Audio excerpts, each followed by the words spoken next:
एका कवीने फार सुंदर लिहिलं दादा.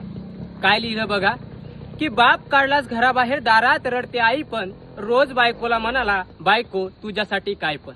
अरे त्या माईचे पण आठवून बघ दिवस, लेकच यावा पोटी म्हणून किती केलते नवस. इकून तिकून तिच्या नवसाला देव सुद्धा धावला, तुझ्यासारखा हिरा तिच्या पदरामध्ये गावला. लहानपणी माय तुला शेतात न्यायची, लहानपणी माय तुला शेतात न्यायची, तुला ऊन लागू नये म्हणून स्वतःच्या पदराची सावली धरून राहायची. तुला भूक लागल्यावर तू टाय टाय रडायचास, आणि माईचं दूध आटलं ना तिचं रक्त सुद्धा ओढायचा. रक्त पिऊन पोचला असले का त्या रक्ताचा तरी ठेव मान, पवित्र अशा मातेचा करू नको अपमान. आता फक्त एक कर, त्या दारातल्या माईला घरात तेवढं आण. किती दिवस जगणार लेका झाडावरचं पिकलं पान.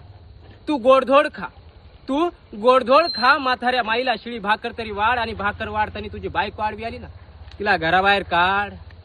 बायको जाणारच नाही मी तुला बॉन्डवर लिहून देतो, बायको जाणारच नाही मी तुला बॉन्डवर लिहून देतो. यदा कदाचित गेली तर तू मला येऊन भेट, मी तुला दुसरी करून देतो. तू आंधळा नाहीस पांगळा नाहीस, तुझी तुलाच कळली नाही किंमत.